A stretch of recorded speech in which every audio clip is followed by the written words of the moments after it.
Hex, are you ready to unleash the Wang? Roll the montage. Apply the touch.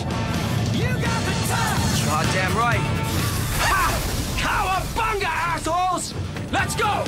You got the power! It's like you brought claws to a sword fight. The hell's breaking loose! You'll be right in the eye of the storm!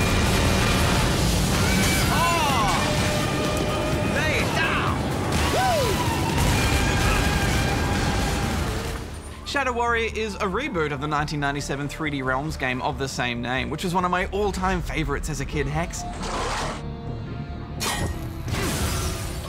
And it comes to us from Flying Wild Hog, the same developers behind the very decent Hard Reset.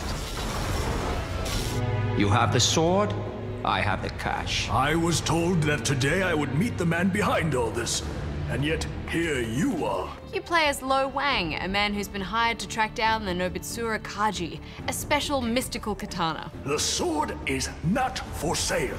There is a surprisingly decent story here, but as you might expect from something based on a 3D Realms game, it's a tad crass in places.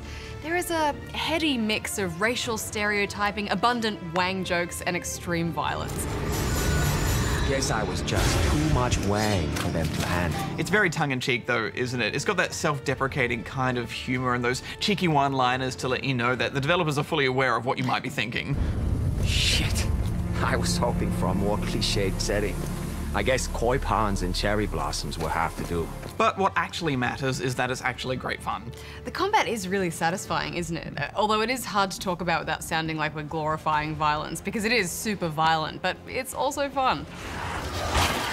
Decapitations and dismemberments come thick and fast as hordes of demons throw themselves at your katana, which is gross, but it does make you feel super powerful. If you took the restaurant scene from Kill Bill and multiplied that by like 1,000, then you'd have a good idea of the level of violence. I like that they've included a special version of Viscera cleanup detail. And if you aren't familiar with it, you basically play a janitor who has to go around and mop up all the gore that you leave behind. I clean again. This sure looks like it could put some holes in some bodies. You do get some cool guns to round out your arsenal, but that katana is just too much fun, so I stuck with that for most of the game. You know, it can be really hard to get first-person swordplay right, but I think they've nailed it. Yeah, and the controls have a real fighting game feel to them, don't they? You unlock special moves which are activated by double tapping in a direction and then holding one of the mouse buttons. So it's not just mindless slashing. Add in some mystical powers and you've got a pretty decent slew of attacks. Well, look at that. Meet piñatas. Which is good because there's no room for playing defensively. And there's always a new enemy type around the corner to keep things interesting. There's usually a mix of your mindless demons, ranged attackers, and giant shielded foes to keep you on your toes.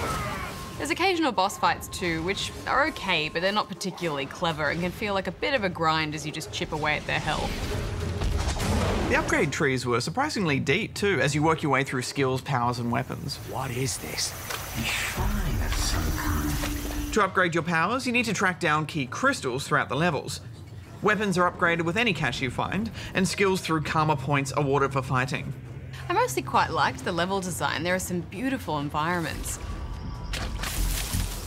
They did seem to love locking doors behind magic seals, which force you to find and break various coloured statues to get past though, didn't they? And that led to a bit of annoying backtracking, but at least there's a lot of loot and collectibles to distract you as you explore. I did find myself getting lost a little bit, but in the end, I didn't really care because this is a great reboot. I'm sad there's no multiplayer because I just have these great memories as a kid playing this game modem to modem with friends. Still, I was surprised at how much fun I had with this. I'm giving it 8.5 out of 10 rubber chickens.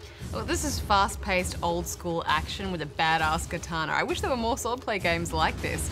It's not particularly cerebral, but I had damn good fun with it, so I'm giving it 8.